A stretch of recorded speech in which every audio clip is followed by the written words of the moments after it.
Hi guys, welcome back to Thai TV. I'm Niklaus Bauer, and I'm really excited for this pattern because it's a pain in the ass to tie, but it's really fun to fish it, and it's catching so much big fish. It's a tube fly. A lot of people are talking about tube flies. Are you only tying hook flies now, or when are you tying tube flies?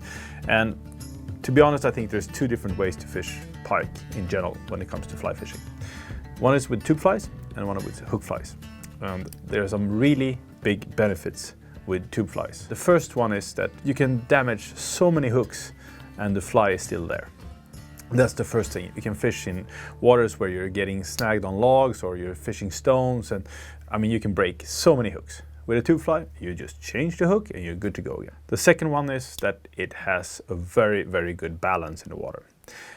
When you don't have, for example, a fast attach in the front and it's not loose like this is connected to a wire, it will have a very, very, very good balance in the water. So when it sinks, it normally sinks straight down like this. If it sinks, depends on how you balance it, or if you have a foam body on your Bauer pike rig, for example, like that, you can actually have a fly that's 100% level in the water. So it's really, really intermediate. But we're not going to talk about that. We're basically going to tie a fly today which is holding a magic head inside. And this is what this is doing is just creating so much wider body, and it's going to push so much more water together with your choice of tail in the back here. And just to show you, these are brand new tied.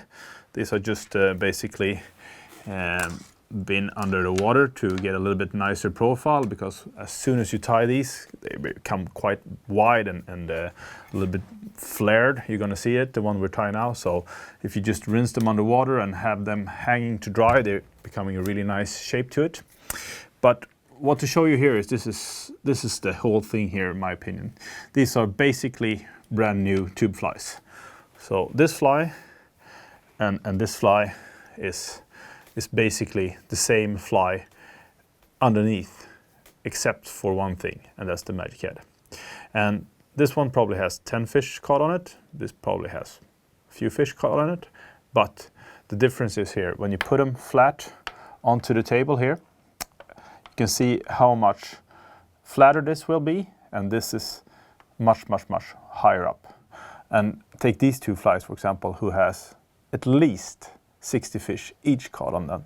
They're still pushing more water and having a higher profile and a much wider body than these flies. So if you want a tube fly that it really, really pushes a lot of water and catching a lot of big fish, this is really a good way to go with. Because if you see when you're holding it like this, imagine if you're fishing this quite up in the surface, how big profile this is giving compared to this fly, who is just a normal bucktail collar underneath. There's a big difference, and those are the key points to this pattern. And this is the visual side of what we see it. But remember that a fish is hunting a lot with their lateral line, and that's picking up all the sounds and vibration in the water. So the more water a bait can push or a fly can push, the easier will it for the what we're fishing after can pick it up. So just here you can really see the difference. And having this magic head, when you're tying it, it becomes quite bulky and it's a little bit pain in the ass to tie, but well, we have to live with that because it fishes really well. So let's go. These flies are designed to fish with a rig, with a Bauer pike rig, with a rattle and with a stinger and a tail. So if you want to fish these without a tail, you should kind of add a little bit length to them. Otherwise, they're basically quite a simple pattern. We're gonna have a magic head, we're gonna dress it with a bucktail just to get a nice transfer into the flashaboo, and then we're gonna tie whatever type of fly you want onto it. This is gonna be a quite simple pattern, but it's gonna be basically one big wing. That's basically what a tube fly is, so let's go. So, the magic head. You've probably seen this in the film we did previous here, the Kicker 2.0. It's the same idea. You want to push a lot of water and you want to create that sound of the water so the fish can pick it up. So If you haven't seen that, click on the link up here in the corner and you can check it out. It's a really cool pattern, and it has the same idea, but it's getting that side-to-side movement instead of just pushing a lot of water. So this is the magic head. This is a R14, that's the biggest size. So we have to kind of convert this so it works for a tube fly. So we're gonna kind of cut the stem off here.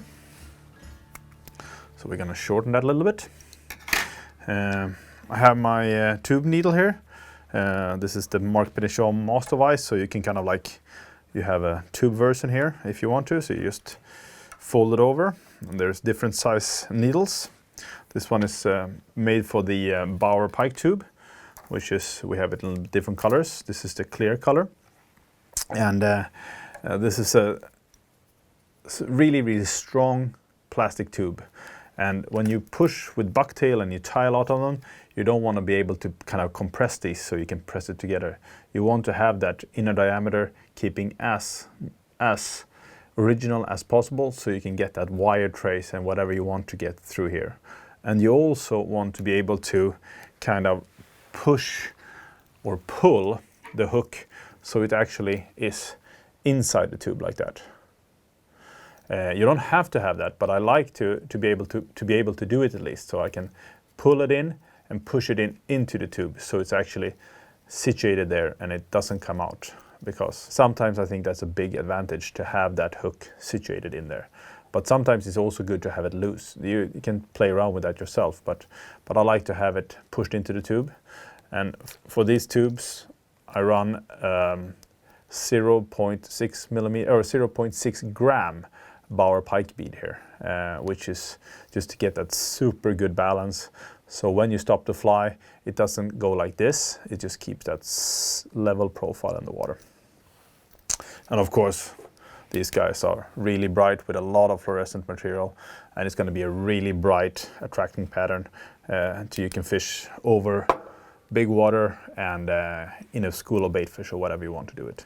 So the first thing we have to do is to get this magic head onto this tube, which can be a little bit tricky. Pushing them over like this usually just damage the magic head. So what I do is you try to find something in your fly tying tools that has a tapered, has a tapering here. This is my bobbin, which is working really well for this. So which I do is I just kind of push this. I fold the magic head backwards, like that, and I push it over this like that, put my tube in there, and I basically pull it over like that. Then I have it onto my tube. But you can use a pen or whatever you have. You don't have to go and buy one of these, but whatever that has some type of tapering, so you can get it over like that. So you don't want to destroy these. So we're going to put it onto the tube needle. If you don't have a vise like this, we have made something called a Bauer Pike needle that are made to fit these tubes perfectly. So that's a good thing. It's not that expensive at all, but it makes it really easy to tie tubes like this. I want to push this quite hard up to the tube needle. So what I do, I just take the back side of my brush here and I kind of push it as hard as possible here so I can get it up onto the needle so it doesn't come off. Depending on what type of needle you have, you can heat up the tube a little bit so you can push it up. But what this also do, it creates that little bit flare to the tube like that, so the hook goes in really well. So just good point. I like to have this around 2 to 3 centimeters naked here. It's better to have it too long so you can cut it if you want to, but don't push it all the way like this, because then you might have a little problem with the balance. So like 2 centimeters is usually a good way to start. We're gonna push that back a little bit. We're gonna put some glue on the tube here. Usually a lot of these tubes are a little bit slippery, so it's really important to glue the thread onto the tube. So I want to have this magic head basically situated over that. So I'm gonna pull that off, make a few turns here, put some super glue here. So we're gonna go one turn around it. And then when we push this over the thread here into the wet super glue. This is gonna make a very, very good base to this fly. And then we're just gonna make a few wraps over this. And then we're gonna go in front of it. So we're not gonna tie anything over this because it's just gonna be bulky.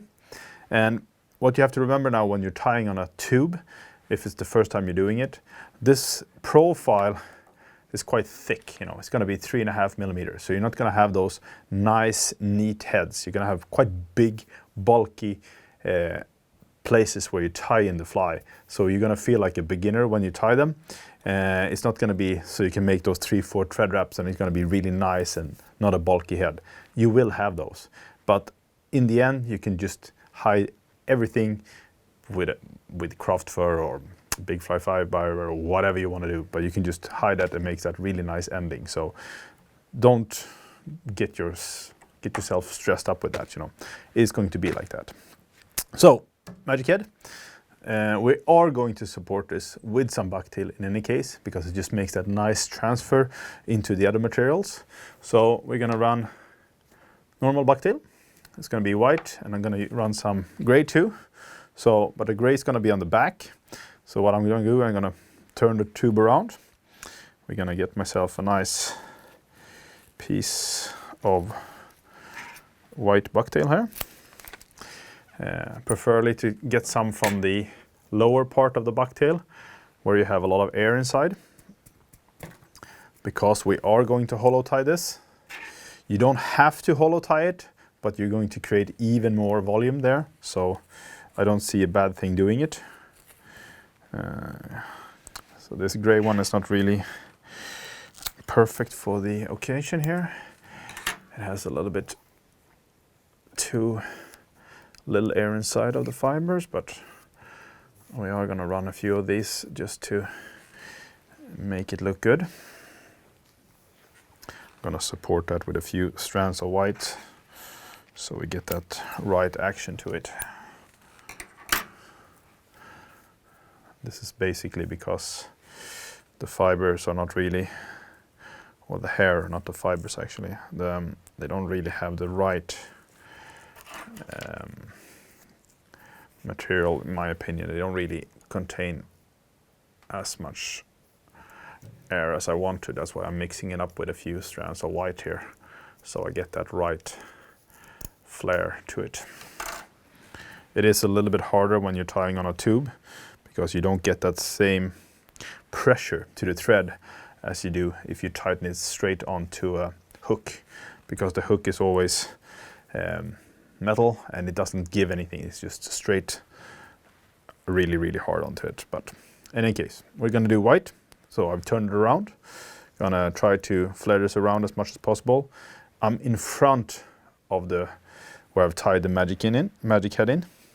So we're gonna basically tie this around, not all the way around. We're gonna get a few strands around it, but basically this is gonna be like 200 degrees from, or a little bit more than 180 degrees from that side to this side.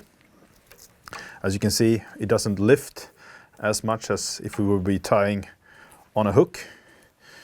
Then we're gonna work with the thread backwards here a little bit. So, and then I'm gonna go one step forward. So we're still lacking some of the material on the top here, which we're gonna run the gray and white mixture here. So we're just gonna add that to the top here.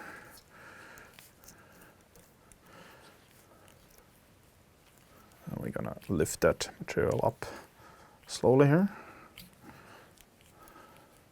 So if I would have run this bucktail onto a hook, which we have that straight tension to the thread, it would have exploded like. But now when we're trying it on a tube, it's not gonna have exactly the same effect. So we're gonna push that back. We're gonna be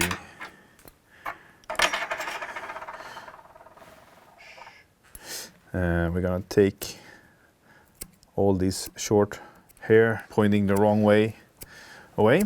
So we have a nice and tidy bucktail collar here. And now we're going to reverse that. So see, we're in front of the magic head now. It's hard to tie it very, very close to it. So we're gonna go like this, and we're gonna push those fibers back. Take your thumb and your finger and kind of compress these against your thread there. It's a little bit harder to get the clamp over here now because we have the magic head, as you can see. So it usually ends up being 2 hair clamps here. See, but we're gonna do like this. So you can see, like always when we're doing a reverse bucktail, we have the thread coming a little bit further in. So we want to push this forward and then wrap a few wraps in front as a support here. And I usually take another hair clamp on the belly like this so I can get all the materials away from me. So we have done that. Put a little bit glue on the thread, and then you can wrap it nice and tight against the bucktail. Try to build as few thread wraps as possible here because it's just going to make it very, very bulky. Now we're going to dress it with what I call leftovers. I tie some dry flies and I tie a lot of sea trout flies and stuff like that.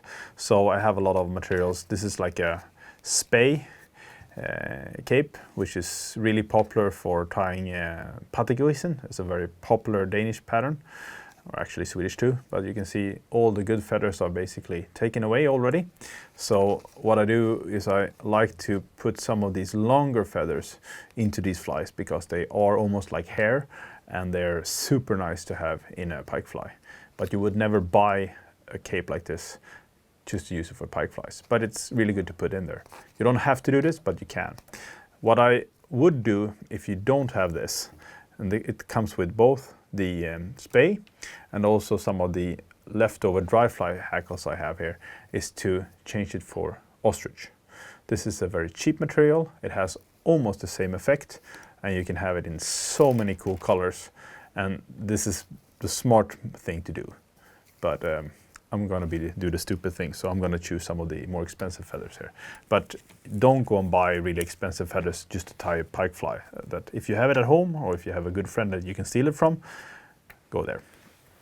But I'm gonna run some, these are dry fly saddles, and when they are becoming very well used, they start to look like this.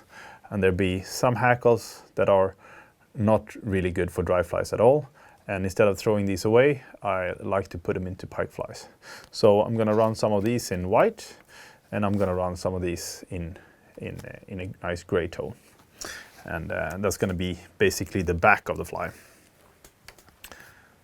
But as I said, just use normal ostrich instead if you don't have this. So we're gonna take a few of those gray long ones, and then we're gonna see if we can find, there are actually some of these are still working for dry flies, but we're gonna take a few white ones here that we could run for the belly of the fly. So we're gonna have 4 gray ones. These are not really, they're a little bit too sticky and they don't really flare out as a dry fly hackle, so they're usually a waste. Then we're going to use a few white ones, and then we're going to take some of the really big spey hackles here, and you can use these for big saltwater shrimps, but otherwise, of course, you can always put them in a dubbing loop, but I like to use them for pike flies. So there we have a few. Usually, if you're a pike guy, you know somebody who's tying sea trout flies, and most of these guys have one of this spey cape in salmon pink somewhere. It's a really cool color because it's actually fluorescent too, which is kind of the secret in those flies too.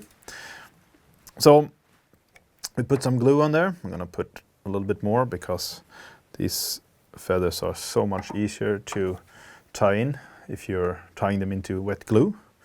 It's kind of cheating a little bit, but doesn't matter. You just pull all the material we don't want on here. So we pull it straight, pull all the soft material away that I don't want into the fly. Oops. Shouldn't pull the feather off, but it's gonna work in any case. So we're gonna run some of the white on the belly. Just tie it in, so we're gonna put one in the middle and one on each side. And I like to have these a lot shorter than the one I have running on the back, because I want that profile to be a little bit longer and shorter on the belly. And these guys, we don't want these to be too long, because we want to be able to, if you see here like this, you can see these a little bit longer feathers here. They shouldn't be too long here, because they're gonna interfere with the hook and the tail too much. So basically they should be this length. That's how we should keep them.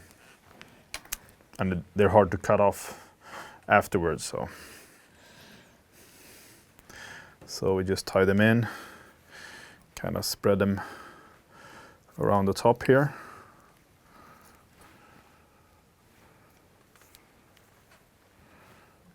In a controlled mess, I like to call it. What these or the ostrich will do, the ostrich is actually a little bit softer, these are a little bit stiffer, but it's just gonna mix up with that flashaboo and it's gonna make a nice profile. It's just really good, and the ostrich is actually, what I said, softer. So when the fly is standing still, they move much more than the feathers. So it's actually not too bad to use ostrich, is actually quite good. The negative thing with those is that they're not as durable as feathers actually are. So take what you have, or you can just leave them out completely if you want to, doesn't matter. So we have the gray one on the top and we have the white one on the belly. We're gonna run 2 of these each on one side here. So we just take that really soft stuff that we're not going to be able to have in the fly away.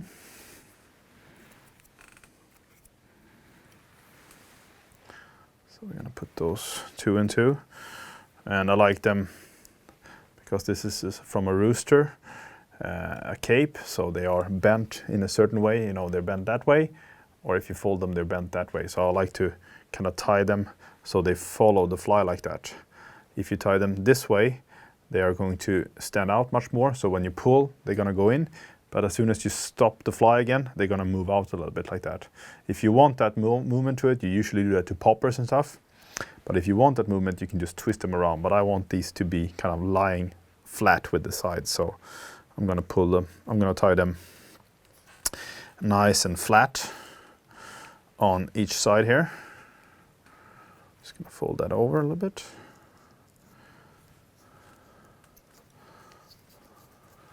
So you can see that they're following the profile of the fly here and really making that nice discreet shimmer into it.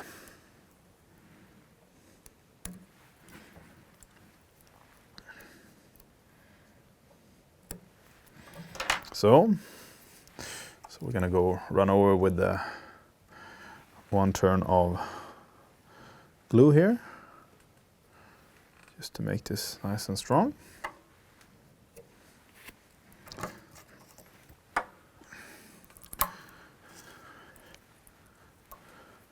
So now you can see that this is starting to look like a tube fly. I'm just gonna grab the material again. Push it down. And then we're gonna run some Nayat. This is what we call Bauer's premium Nayat. So it's worked a lot with a brush like this. So it has really no tangles or anything like that. Really just beautiful stuff. This is 2 different pieces. This is one that's a little bit shorter. Sometimes hard to find one, but This we're gonna run as the belly. So we're not gonna use too many of these, but we're just gonna use a few strands. Take all the under fur away. And this is almost too long actually. More suitable for bigger tube flies, but I just have to be a little bit crazy and cut them off.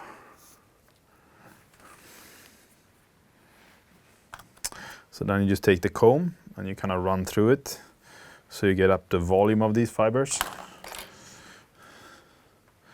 And we're gonna tie this on top here. So like a nice, very ghost-like shimmer to the fly. Few turns. Do the same here. Once again, run the comb through it. So you get that nice spread.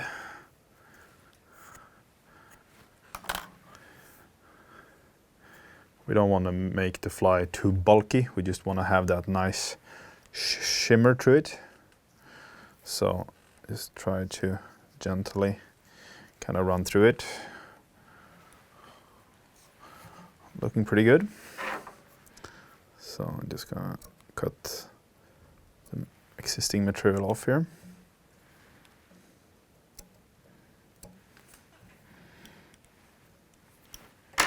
And then a turner with the super glue. Like that. So that's the fibers and the hair. So now we're going to start getting the flash up to this. I want this pattern to be a really flashy pattern. Why is that?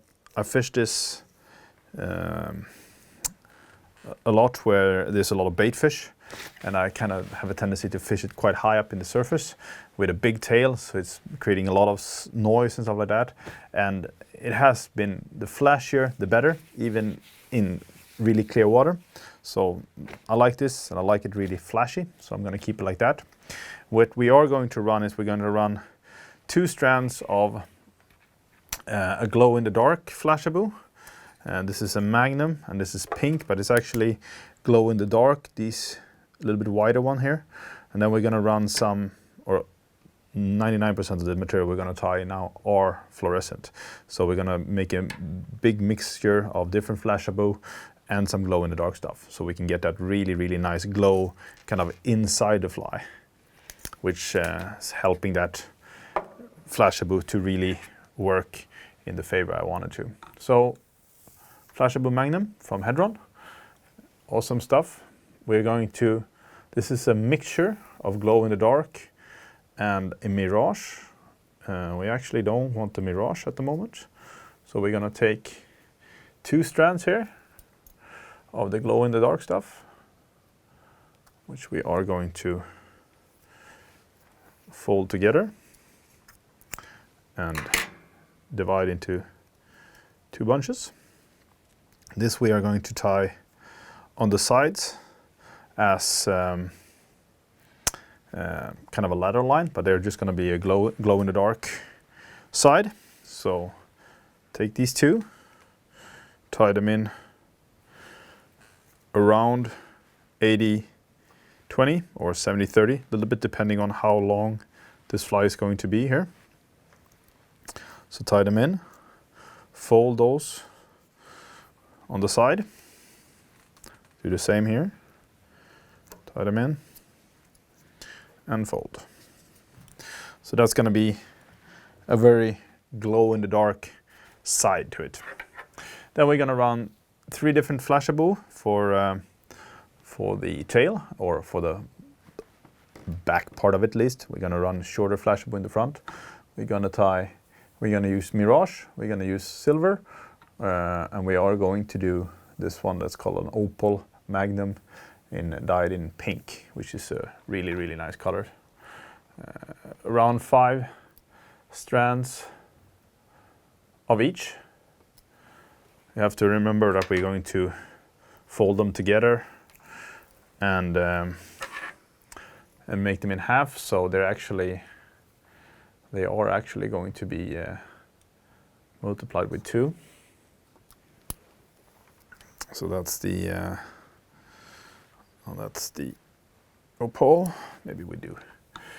This is the glow in the dark white here actually. I'm gonna push 2 of those white fibers into just because of it.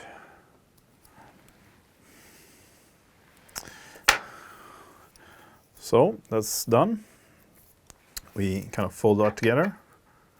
Whoops. You can actually push these together. Try to mix them together. If they don't come out really well mixed right away, you can just take the comb, kind of run it through like this.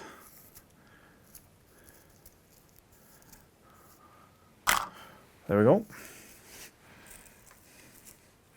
And then we try to divide these into somehow a little bit less in one bunch and a little bit more in the other one. We are going to tie the one that is less. Let's say this is 70% of the material, this is 30% of the material. That one we're going to taper all the ends and we're going to tie it in on the belly. And I want that to be tied in 50-50. The other one we're going to have a little bit longer one, but this one is going to be a little bit shorter. So we're going to tie that in here, like that. Try to have them evenly spread on the belly. Fold that over. And check that everything is okay. Yeah, that's good. So then we're going to keep the other part here. Make sure that the ends are nice and tapered.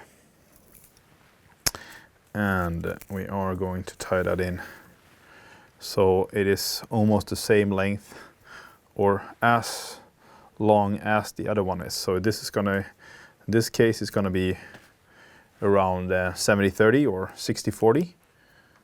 So spread it evenly around there, 180 degrees, like that. Fold those, kind of spread them with your finger or your thumb. What's a thumb, Niklaus? Getting late in the day here. So there we go.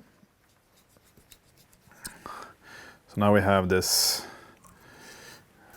becoming more and more looking like a bait fish. So we have a nice tapered here, a little bit longer on the back and a little bit shorter on the belly, which is going to help it swim really well, but also really look like a fish. I don't know why they should be shorter on the belly though, but well, that's how I want them. So there we go. That's done. So now we're going to dress this with some super glue here. And then we are going to throw some short or normal flashable into a dubbing loop. Just to, first, I don't want this to be too bulky here. And the second one is to get even more volume. So I think that's the best way here. For you guys who are pretty brand new to the pike tying, dubbing loop is something we used to use a lot before when we were doing flashable patterns, or 100% flashable patterns, just to get volume and also to get a very, very durable fly. We're going to come back to that, but first we're going to choose some material to have into that. When you're running a dubbing loop and you're going to put flashable inside of it, it's quite crucial what type of flashable you run, because depending on what you're running, they have different effects. We are going to run actually 4 different ones, but they all have pros and cons here. The holographic silver is definitely the easiest one to put in a dubbing loop, because it's the one that is the stiffest one. So it doesn't tangle too much, but it doesn't swim as good as the other ones. Then we have the polar flash here. Who doesn't want to be in the flash rack here? This one is actually very, very soft. It is as soft, so it needs some support hair inside, which trying to put only that in the dubbing loop is a big catastrophe. Then we're going to run lateral scale here, the thin one, which is also very simple to run in a dubbing loop.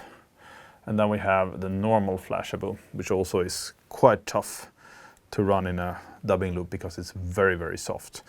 But the mixture, once again, becomes a really cool fly. And then we're gonna run, actually I said 4, but I was lying. We're gonna run 6 here. We're gonna run some Mirage in pink. And we're gonna run a few glow in the dark pink in the thinner one here. I don't want all these flash stuff here. That one. So this is what we're gonna run. Probably we're not gonna run all of these, but so it's gonna be a big mess here, but it's gonna be really nice when it's done. So we have to try to get this nice and mixed together. Once again, when we're running this polar flash, which has some support hair inside of it, be very gentle when you're doing this. If you would go with this side here and go through, it has a tendency, when you do it the first time, it has a tendency to kind of make a big mess. So if you're doing it with this side, you see the material actually gets stuck onto it like that. So I usually run the wider thing here, the wider side. Then I'm going to divide this into 2 here. Or actually, I'm not going to divide it into 2. I'm going to steal a few of those strands first here. And then I'm going to divide it into 2. And we're going to taper those a little bit like that. I'm actually going to take a few more of those. It was just a few too many here.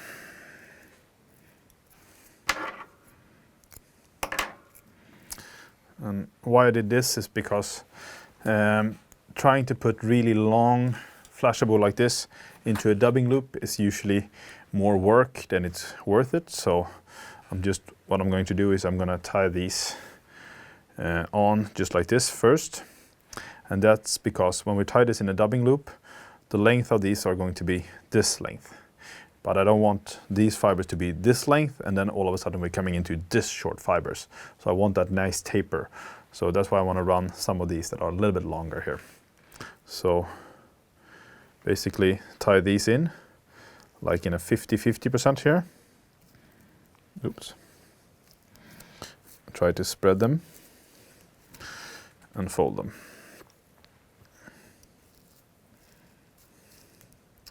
So it's going to be nice.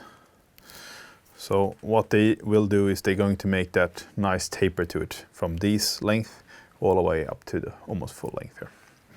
So now we're going to create the dubbing loop. And for you guys who tie these quite often, this is no biggie, but I'll just show you in any case. Go up like this, make a dubbing loop with your finger and tie the thread back to the tube. The important thing here is to go with your bobbin once, twice over here, and then you tighten it again. What you do with this is you actually close the dubbing loop and it doesn't make the material fall out. Very important thing that makes a big difference when you're working with flashable.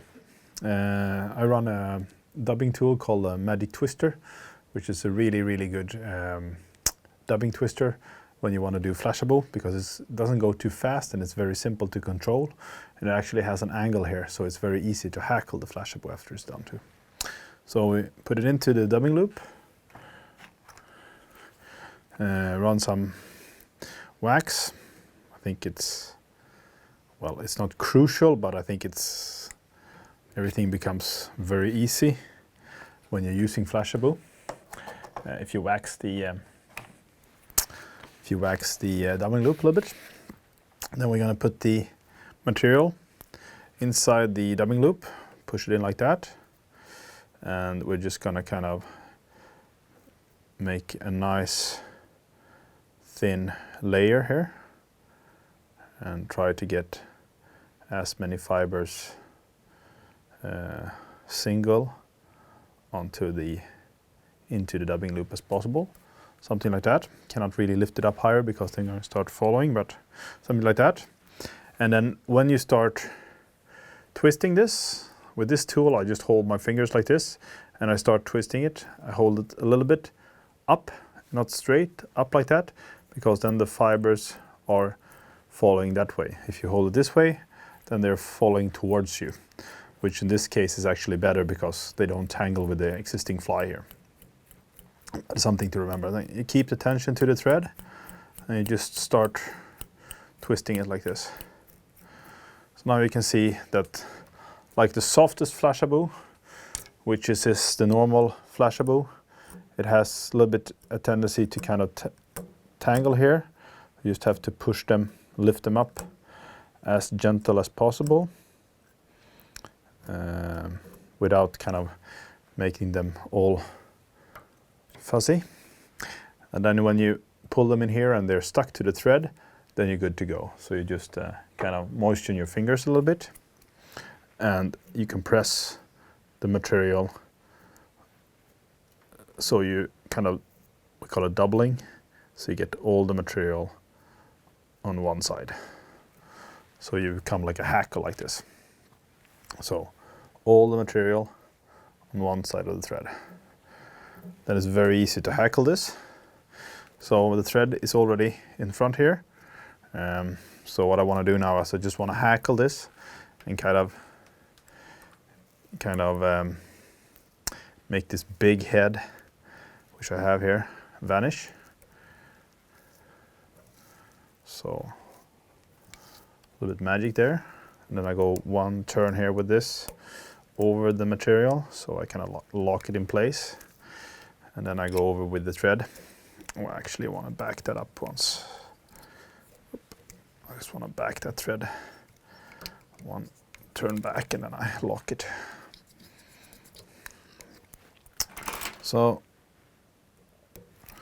now we put that double material here. We got a little bit better volume onto it, and if we would just have tied it straight to the fly, and it just becomes very, very strong, and which is a really good way to put flashabou onto a fly like that. So now we're just gonna kind of end this fly a little bit. So as normal, put some super glue here, so it's nice and strong. And we are going to try to get most of these away here first.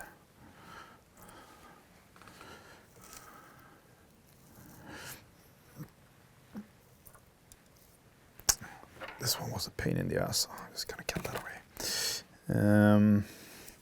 So we're gonna run a mixture of ripple ice. We're gonna run silver, which is a really nice color. And we're gonna run a color we use a lot for sea trout fly, shrimp pink, and then a pink color. As you can see, very fluorescent colors. Turns to red, almost pink, or actually pink, almost red.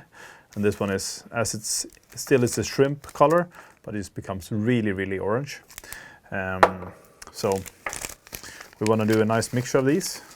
So put them flat on the table here, and we're gonna try to mix these three colors together. So that's the shrimp. This is the very bright pink here. It has this little bit kind of almost like a purple tone to it. And then we're gonna run almost the same amount of silver as the two other colors together. A little bit sticky fingers from the wax here. So, I'm gonna roll that together into a bunch, and we're just gonna start basically mixing them together. So we get a nice mixture here.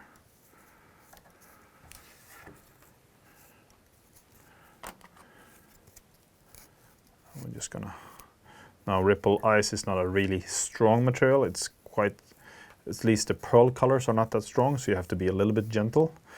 But it's a very, very nice effect to the flies. So got a nice mixture here of these three colors, extremely bright as you can see. So we're gonna run half on the top and half on the belly here.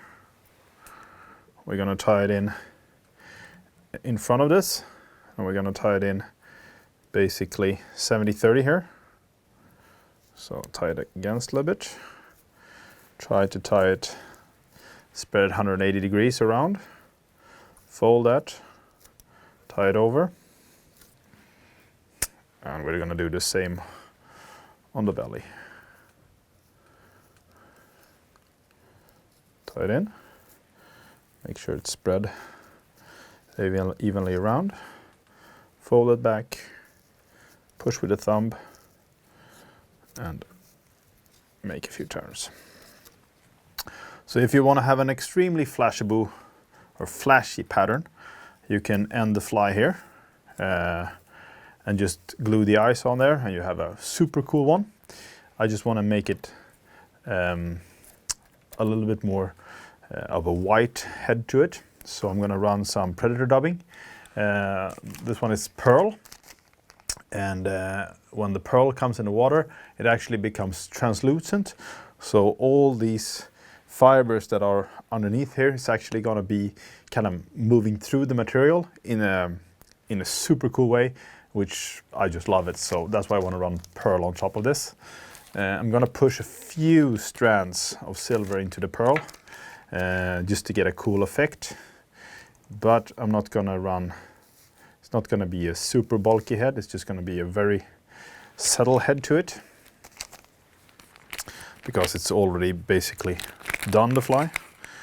And I don't want to overdo it, which you usually normally do. So we're going to roll that silver into the pearl here. Try to get those. Sometimes they have a tendency to not mix as well as you want them to.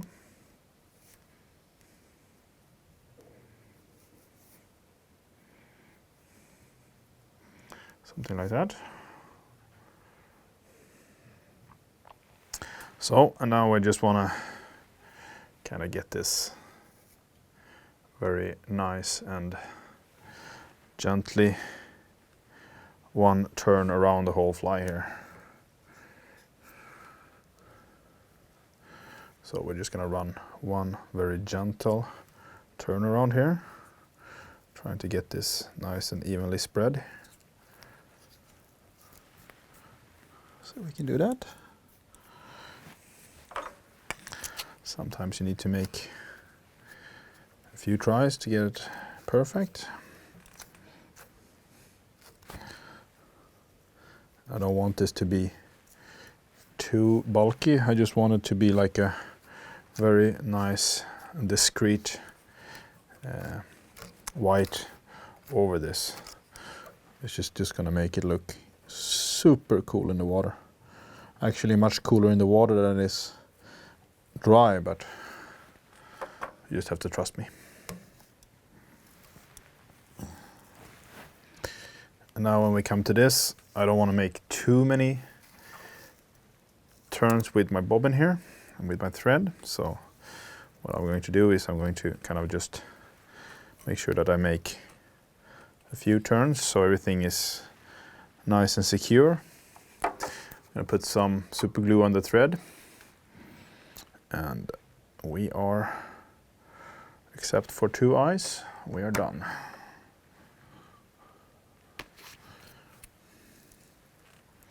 So you want to push that thread towards the dubbing. Make one connecting up.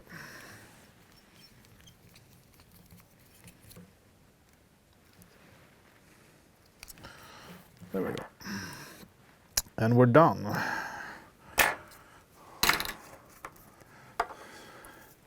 So, didn't turn out that bad. I'm gonna give this a little bit brushing here. So as you can see now, we have a nice tube fly with a magic head that is going to be fished with a tail, in my opinion, because that's how it's designed. It's going to have really nice balance. It's going to push a lot of water, and it's going to catch a lot of big fish for you. So we're just going to glue 2 eyes on this, and then we're ready to give it away to one of you guys. So we're going to glue 2 eyes on here. We're going to run our fly dressing like a 3D eye, which is really nice. I like it to be on this pattern. As normal, we're gonna run it attached with epoxy, which is, in my opinion, the only really strong alternative. This is 5 minutes epoxy.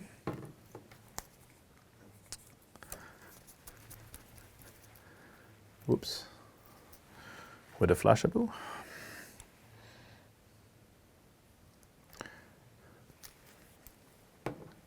Attach that. So we're going to mix these together.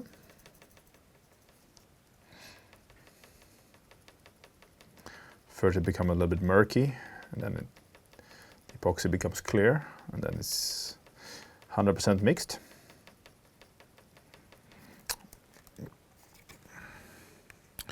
So a lot of people are a little bit afraid of using epoxy, but the only thing what you need to do is you need to be a little bit gentle and practice using epoxy, because it's not hard to use. It's just it can be a little bit tricky if you're not used to it.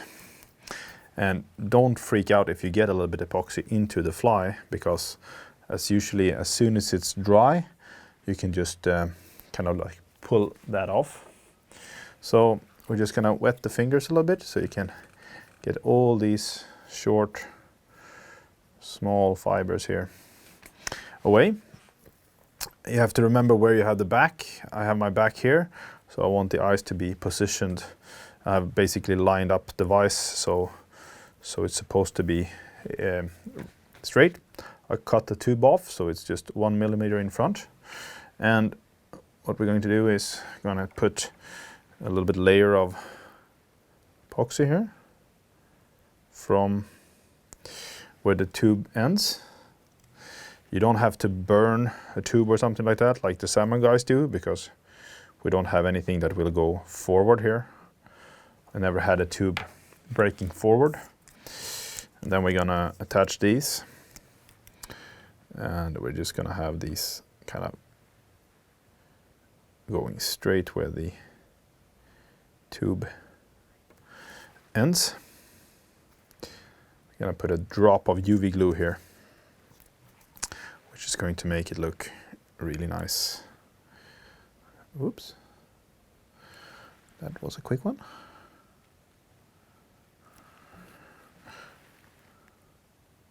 So like that. Make sure it's lined up with the back, which it is.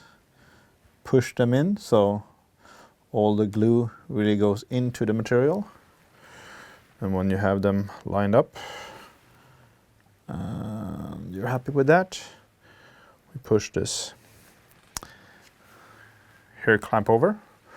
And what I like to do is to release these so we don't kind of compress it too much. If you want to lift it a little bit, this is the right time to do it before the epoxy cures. And then in 3 minutes, we will be back and we'll put some UV glue, and then we're done.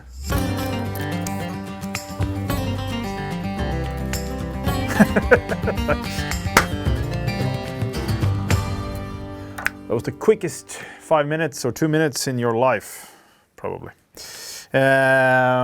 So the glue is almost done. So we are going to put a little bit UV glue here just to make a nice and durable head. You can leave them like this, but I like to have a little bit UV glue there so they become a little bit stronger. This is the awesome stuff from Finland, Gulff. This is Flexman. No, it's not Flexman, this is Thinman, sorry. Which is a little bit thinner and goes into the material in a really, really nice way, which I like. So that's why I run that. So first I put a very thin layer which as like a foundation, which goes into the material. I leave it there for a little bit so it kind of goes into the material and make a very strong build. And then after that I put a second coat, which is going to be the finish one and also the one that makes it look really, really nice. So just gonna cure this. So that's basically the first layer. As you can see, it's not all the way done. It's not all perfect, but now we're just gonna make that really nice, round, beautiful head onto it.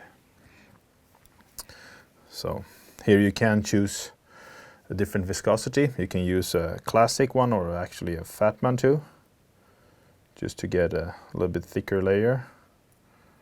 But it actually works pretty well with this one too. So sometimes you need to run 2 layers if you need to a little bit more. And the belly. And we are done after that.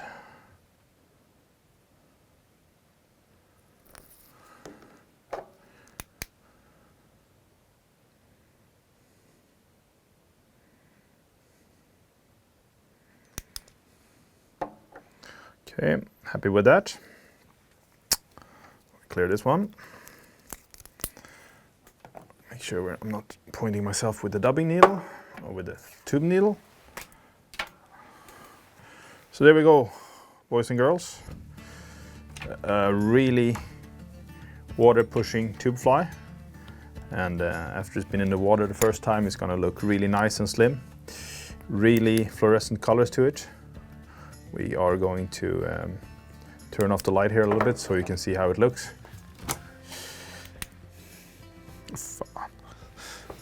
So the pearl Predaturdubbing, see how much it's glowing, and also this mixture between ripple eyes in pink and shrimp pink. And you can see these few strands of glow in the dark white. It actually almost becomes yellow in these patterns. You can also see how much this trigger bead here is working. But super cool pattern, working really well for all predators, but designed for big pike. Fish it quite high up in the surface, fish it roly-poly. That's what I fish most of these pattern, and catch a really big fish. And please follow Fly Dressing and me, Niklaus Bauer, on Instagram, and tag us if you catch something big. Thanks for watching, guys. See you later. Bam. Bam!